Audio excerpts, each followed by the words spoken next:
માંડ્યા કે અમારા ગામમાં આવી સમસ્યા થઈ ગઈ છે, દુર્ગંધ ઓછી થતી નથી. એટલે સાધુ મહારાજે કીધું કે કૂતરું જે મરી ગયું એ અંદર છે બહાર કાઢી લીધું. કૂતરું જે મરી ગયું છે, ગામના લોકોએ કીધું નહીં, કૂતરા પર જ ધૂળ બાંધી છે અને કૂતરા પર જ ગુલાબ જળ નાખ્યું છે. મહારાજે કીધું જ્યાં સુધી અંદરથી સફાઈ નહીં થાય ને ત્યાં સુધી દુર્ગંધ દૂર થશે નહીં. અમને આગળ નહીં બુહારા,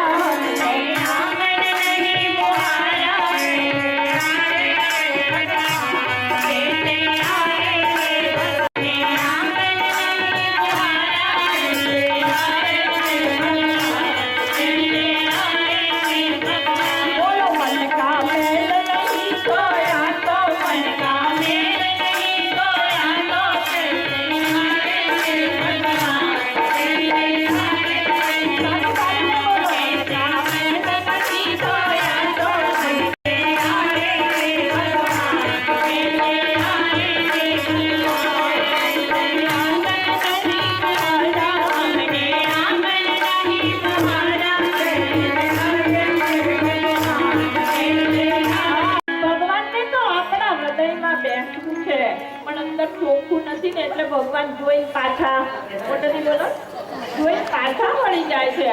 ભગવાન જુએ છે કે આમાં તો ઈચ્છા છે, આમાં તો અભિમાન છે, આમાં તો દ્વેષ ભરેલો છે, આમાં તો બાજુવાળીનું સારું સહન કરી શકતી. એટલે મોટેથી બોલો બોલો. એક બેન સાડીની દુકાન પર ગઈ, બોલીએ ગાયત્રી માતા કી એવી સાડી બેન તમે કેટલી વાર બોલશો? તમારે કેવી સાડી જોઈએ? મને એવી સાડી આપ, મને એવી આપ. સમજવું શું છે? જ્યાં સુધી આપણે નહીં સુધરીએ બધા બોલો, એક એક બેન બોલશે મને કામ નહીં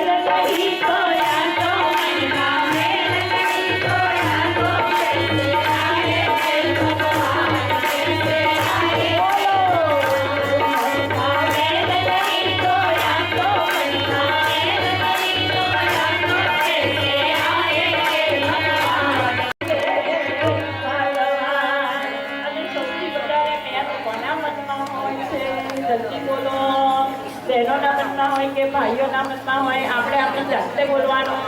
બહેનોના મનમાં ગુજર્યા તો ખરા બાપા, કહેવું પડે.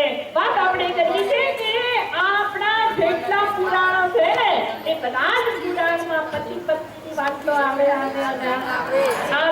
અને પતિ પત્નીની વાત તો આવે, પણ નારદજી પણ આવે. બહાર ગયા હતા ભગવાનજી, એકવાર બહાર ગયા હતા.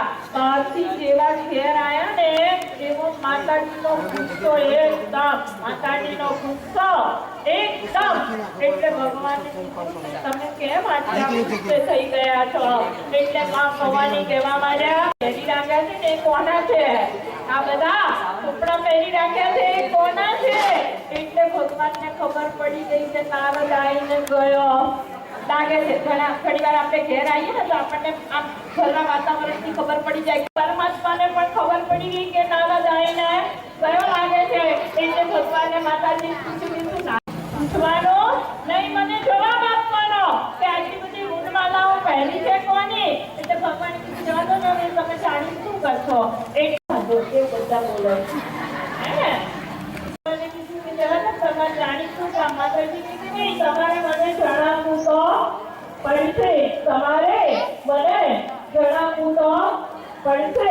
એટલે ભગવાને કીધું કે ત્યારે જેમ જેમ તમે નહોતા ગયા, કારણ કે હું તો અજાણ્યા અવિનાશી છું, અવિનાશી છે. પણ માં ભવાની કોણ છે? તો કે એમને શરીર બદલવા પડ્યા છે. ભગવાને કીધું તમે જેમ જેમ શરીર બદલતા ને તેમ તેમ આ તમારી ખોપડીઓની માળાનું ગળામાં ધારણ કેવી છે? તો કે એમાં લખે તો કે ભારતીય પરંપરાને વચ્ચે સંવાદ થતો હોય માતાની સાથે શાંતિથી બેઠા હોય ને ત્યાં હંમેશા શરૂઆત કરતી. હા બોલો એક કપડો પહેરતો મસ્ત ફોટો નો બોલીએ ગાંધીજી મહારાજ કી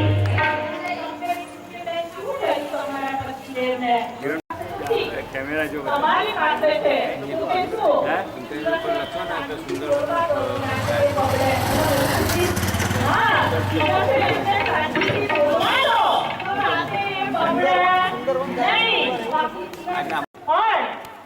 સાથે સાથે એક વ્યવસ્થા પણ આપણા ઘરમાં ગોઠવાવી જોઈએ.